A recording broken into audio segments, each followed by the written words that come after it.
Hello friends, welcome to boundless life. आज के इस वीडियो में हम करंट टॉपिक, जो आजकल का फायरिंग बर्निंग टॉपिक है, स्ट्रेस। हर एक की लाइफ में, बच्चों की लाइफ में ये एक अहम वर्ड बन चुका है। हर एक की डिक्शनरी में ये आ चुका है, स्ट्रेस यानी तनाव।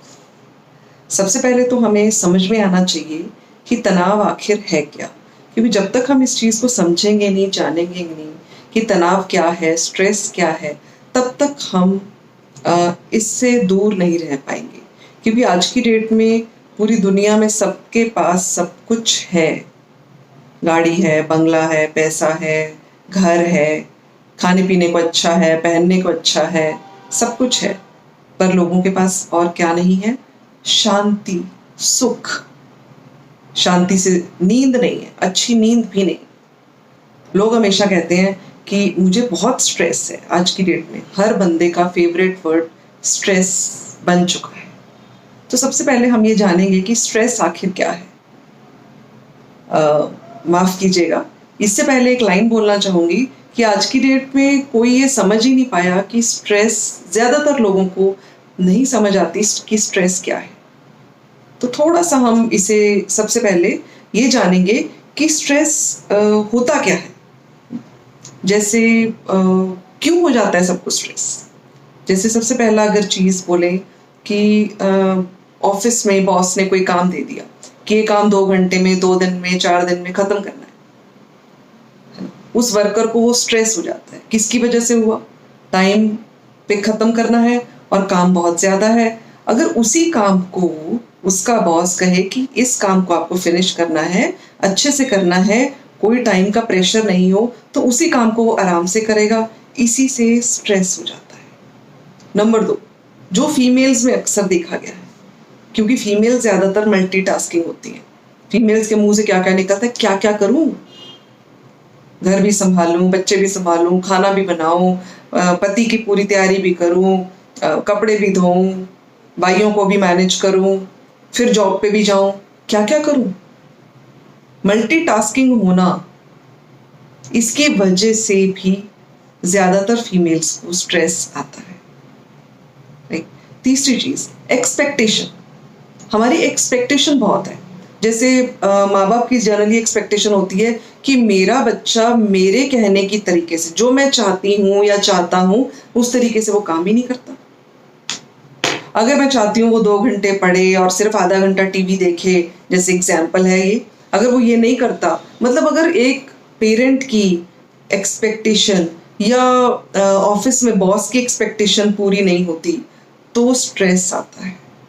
ये तो एक तरह की एक्सपेक्टेशन है। दूसरी तरह की एक्सपेक्टेशन जो ज्यादा खतरनाक है, जो ज्यादा डिप्रेशन में आजकल के यंगस्टर्स को लेके जा रही है। दूसरी तरह का एक्सपेक्टेशन है खुद से एक्सपेक्टेशन। खुद से क्या एक्सपेक्टेशन है? कि अपने आप से संतुष्टि नहीं होना, कि मैं उतना नहीं कर पा रही जितना मैं चाहती हूँ, या मैं उतना नहीं कर पा रहा जितना मैं चाहता हूँ, या मेरे मार्क्स अगर इतने से कम आ गए तो मेरे पेरेंट्स की बेइज्जती हो जाएगी, मेरे पापा के बारे में लोग क्या सोचेंगे। ये जो दूसरी तरह की एक्सपेक्टेशन है, ये बहुत खतरनाक है। अगला स्ट्रेस का रीजन आता है स्वाभिमान की कमी। स्वाभिमान की भी कमी और साथ में सेल्फ कॉन्फिडेंस की कमी। स्वाभिमान की कमी कैसे? Lack of self respect. जैसे अगर किसी ने हमें ऐसे ही, चाहे वैसे मजाक में तो कोई होता नहीं है कुछ, किसी ने हमें कह दिया अरे तू तो पागल है, तुझे इतना भी नहीं पता, वो पागल वर्ड हमारे दिल पे लग जाता है। क्यों? क्योंकि हमें अपने ऊपर कॉन्फिडेंस ही नहीं होता। ना हमें अपने ऊपर कॉन्फिडेंस होता है, ना हमें अपनी सेल्फ रिस्पेक्ट। सेल्फ रिस्पेक्ट का यहाँ भाव है कि हमारा ये स्वाभिमानी नहीं है, मतलब हम स्वाभिमानी नहीं है। हमें ऊपर कॉन्फिडेंस होना चाहिए कि हम पागल हो ही नहीं सकते, किसी के कहने से थोड़ी कोई पागल होता है। सो अगर लैक ऑफ रिस्पेक्ट होती है, लैक ऑफ सेल्फ कॉन्फिडेंस होता है, तो भी स्ट्रेस आता है। अगला स्ट्रेस इसलिए भी आ जाता है, जैसे फाइनेंशियल क्राइसिस है किसी को, है ना। बच्चे की आजकल पढ़ाइयाँ बहुत महंगी हो गई हैं। अगर किसी पेरेंट के पास पैसे नहीं है या कम है तो उनको ये फाइनेंशियल स्ट्रेस रहता है। पूरी फैमिली की परवरिश करनी है, उसके लिए भी पैसों की ज़रूरत होती है, वो एक स्ट्रेस रहता है। या फिर कोई बहुत बड़ा घर खरीदना चाहता है या बहुत बड़ी गाड़ी खरीदना चाहता है ना, ये चाहत, एक तो चाहत की वजह से स्ट्रेस आ गया और दूसरा उसके पास पैसे नहीं है तो आर्थिक स्ट्रेस भी आ गया। चाहे हम भूल जाते हैं कि आर्थिक तंगी सिर्फ तभी आती है जब हमारी इच्छाएं बहुत सारी बढ़ जाती हैं, राइट। अगली चीज एक होता है एक इंजरीज, है ना। बाई चांस हमें कोई एग्जाम देने जाना है, एग्जाम देने जा रहे हैं और रास्ते में हमारा एक्सीडेंट हो गया, है ना। एक्सीडेंट होके नेचुरली हम एग्जाम के लिए लेट हो जाएंगे, हमें पेन होगा और बहुत सारी प्रॉब्लम्स हो सकती है। कई बार उस इंजरी की वजह से भी हमें मेंटल स्ट्रेस आ जाता है, जबकि वो फिजिकल इंजरी है, मेंटली इंजरी तो हुई नहीं, लेकिन होती फिजिकल इंजरी है, हो जाता है हमें स्ट्रेस, है ना। इसकी वजह से भी स्ट्रेस आता है। अगला स्ट्रेस आ जाता है कैरियर या प्रोफेशन का, राइट। जैसे कईयों के मन में ये फीलिंग होती है और ऑफिसेस में ज्यादातर देखा जाता है कि क्या होता है ऑफिसेस में, काम तो पूरा मैं करती हूँ या मैं करता हूँ, प्रमोशन उसका होता है। मैं इतना अच्छा बॉस के साथ काम करती हूँ, मेरा डिपार्टमेंट में बहुत अच्छा सब कुछ है, लेकिन फिर भी जहां मैं चाहती हूँ वहां मेरा ट्रांसफर नहीं होता, किसी और का ट्रांसफर वहां कर दिया जाता है और मुझे किसी और जगह भेज दिया जाता है। ये भी एक स्ट्रेस का कारण है। खुद की हेल्थ ठीक ना हो, अपने बच्चों की ठीक ना हो, परिवार में अपने हस्बैंड की ठीक ना हो, किसी नियर एंड डियर वन की ठीक ना हो, इससे भी स्ट्रेस होता है। तो इतने सारे हमने 8-10 चीजें जानी जिसकी वजह से हमें स्ट्रेस होता है। क्या लगता है, क्या वाकई ही स्ट्रेस का ये कारण है? इसे कैसे समझेंगे हम? आपको जान के बहुत हैरानी होगी जो मैं अगला सेंटेंस बोलने जा रही हूं, स्ट्रेस का, तनाव का इन सारों में से एक भी कारण नहीं है।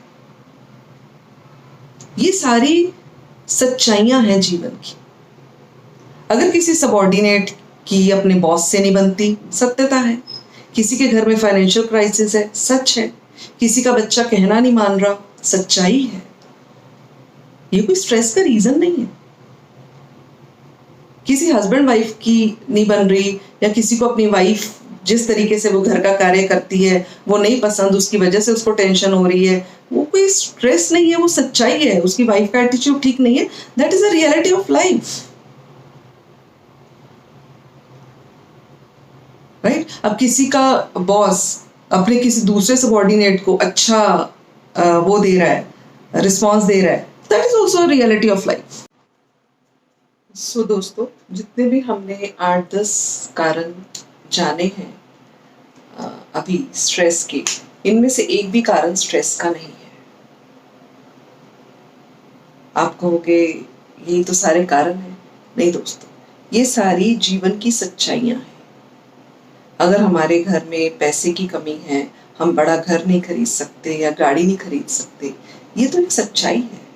अगर हमारा बच्चा हमारा कहना नहीं मान रहा, ये एक सच्चाई है। और भी बहुत सारी ऐसी चीजें जो मैंने आपको बताई, वो सारी हमारी लाइफ की रियलिटीज हैं। अब उन रियलिटीज को या उन समस्याओं को या उन सिचुएशंस को हम फेस कैसे करते हैं, हम उनका सामना कैसे करते हैं, वो है हमारा स्टेट ऑफ माइंड। और वो हमारा स्टेट ऑफ माइंड जनरली सबका, इस पूरे भारत में सबका स्ट्रेसफुल ही रहता है, जबकि वो जॉयफुल भी हो सकता है। क्योंकि हमने ऐसे करना सीख लिया है कि ये बच्चा पढ़ता नहीं है, इसकी वजह से मुझे टेंशन है। मेरा पति मेरे मुताबिक चलता नहीं है, इसकी वजह से मुझे टेंशन है। घर में पैसा कम है, नई गाड़ी नहीं आ रही है, इसकी वजह से मुझे टेंशन है। हमने इन चीजों को क्या बना लिया है, अपने टेंशन की वजह बना लिया है। जैसे एक एग्जाम्पल है, जैसे सचिन तेंदुलकर, सब जानते हैं, बहुत अच्छा बैट्समैन रहा है, बहुत अच्छा क्रिकेटर रहा है, रादर टॉप मोस्ट है वो। अब सोचिए कि उसके सामने अगर यॉर्कर बॉल आती है, उसने 99 रन बना चुका है, 1 रन की कमी है, सेंचुरी हो जाएगी, उसके सामने शोएब अख्तर आता है, जो जनरली यॉर्कर ही डालता है। तो वो बैटिंग कर रहा है, बड़ा नर्वस है कि 1 रन बनाना है, सेंचुरी हो जाएगी, अगर ये यॉर्कर ना मारे तो मेरी सेंचुरी बन जाएगी। तो वो जाके शोएब अख्तर को अपने सीट को छोड़ता है, बैट को साइड पे करता है, उसको शोएब अख्तर को बोलता है कि प्लीज बॉल धीरे करना। क्या ये पॉसिबल है दोस्तों? क्योंकि सामने शोएब अख्तर तो खड़ा ही है यॉर्कर से सचिन तेंदुलकर को आउट करने के लिए, ताकि वो सेंचुरी ना बना पाए। क्या सचिन तेंदुलकर अगर उस पर डिपेंडेंट है कि वो बॉल धीरे करेगा तो मैं रन मारूंगा और मेरे 100 बनेंगे, ऐसा कभी हुआ है क्या? नहीं। अगर ऐसा सचिन तेंदुलकर सोचता तो कभी सेंचुरी बना पाता? नहीं दोस्तों। कहने का भाव क्या है? कहने का भाव ये है कि इसकी एक और छोटी सी दूसरी एग्जांपल लेते हैं। बाहर बहुत बारिश हो रही है, हमें कहीं बहुत अर्जेंटली पहुंचना है, जाना है, पैदल ही जाना है। डॉक्टर ने बोला है भीगना बिल्कुल नहीं है, तो हम क्या करेंगे? हमारे पास 2 ऑप्शंस हैं। पहला ऑप्शन, इंद्रदेव को एक पांव पे खड़े होके हाथ जोड़ेंगे कि प्रभु बारिश बंद कर दो, मुझे जाना है, भीगना भी नहीं है। क्या संभव है? नहीं। परिस्थिति है बारिश की, सामना हमें करना है, या तो इंद्रदेव को नमस्कार करके, या क्या कहोगे आप, अम्ब्रेला लेके, रेनकोट पहन के, ताकि हम बारिश में ना भीगे। तो दोस्तों, जितनी भी ऊपर मैंने 8-10 समस्याएं आपको बताई हैं, वो सारी हमारी जिंदगी में बारिश है। कौन कौन सी? आर्थिक समस्या की बारिश, सामाजिक समस्या की बारिश, इंजरीज की बारिश, कोई बीमारी आ जाती है उसकी बारिश, हमारे हस्बैंड की, नियर एंड डियर वन की, फैमिली की, उनको कोई प्रॉब्लम्स है, वो वाली बारिश, हमारे रिलेशनशिप्स आपस में ठीक नहीं है, वो वाली बारिश।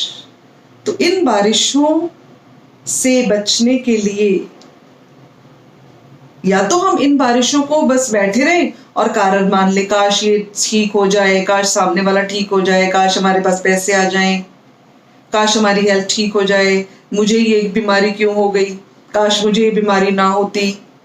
नहीं, वो तो सब सच्चाइयां बन चुकी हैं। और अब हमें करना क्या है? हमें सिर्फ रेनकोट पहनना है या अम्ब्रेला लेनी है और इन सारी समस्याओं का सामना करना है, तो स्ट्रेस से दूर रहेंगे। लेकिन अगर अब आप सब लोग कहोगे अरे ऐसे थोड़ी होता है, ऐसा कैसे हो सकता है, ये सब चीजें सामने आती हैं तो टेंशन तो होती ही है। नहीं, हमें इस चीज को समझना होगा। टेंशन होती नहीं है, हम काल्पनिक सोचते हैं। जैसे अगर हमारे बच्चे की पढ़ाई के लिए हमें अचानक से पैसे की जरूरत पड़ गई, हमें टेंशन हो जाती है, पर ये सच्चाई को फेस करो कि हमारे पास उतने पैसे नहीं हैं, हमें इसको कैसे लाना है, किस तरीके से उसको पढ़ाई आगे करानी है, उस सच्चाई का सामना करना पड़ेगा। और अगर हम उस सच्चाई का सामना नहीं करेंगे और ये मान के बैठ जाएंगे कि अरे पैसे ही नहीं है तो टेंशन तो होनी ही है, तो फिर बैठे रहो, टेंशन करते रहो। क्योंकि हम लोगों को ये अंदाजा ही नहीं है कि सामाजिक समस्या हो, आर्थिक समस्या हो, हेल्थ की समस्या हो, परिवार की समस्या हो, बॉस की समस्या हो, साथ में काम करने वालों की समस्या हो, हस्बैंड वाइफ्स की समस्या हो, सास बहू की समस्या हो, उन समस्याओं में हम ये भूल जाते हैं, उन चीजों को सोचते सोचते कि इससे हमारा नुकसान हो रहा है, हमारे पास पैसे कम है, ये नुकसान हो रहा है, हम सबसे बड़ा नुकसान जो हमारा खुद का हो रहा है उसको भूल जाते हैं। इसकी एक बहुत अच्छी एग्जांपल आपको बताती हूँ। It's a story, it's not reality. कोई, चलो मैं ही सही, मैं अपनी नई नई कार लेके आई, पहली बार मैंने अपने नाम से अपनी पूरी मेहनत की कमाई से नई गाड़ी खरीदी और मैंने सोचा सबसे पहले मैं इसे मंदिर लेके जाऊंगी, पर मंदिर का रास्ता थोड़ा ऐसा सिकुड़ा था तो मैं उस मंदिर में से निकल रही थी, बहुत खुश थी।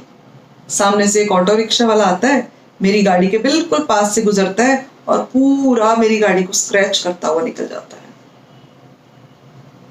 सोचिए मैं कितनी खुश थी, मैंने वो 20 लाख की गाड़ी खरीदी थी और उसने 2 ही मिनट में उसको पूरी गाड़ी का बिल्कुल सत्यानाश कर दिया।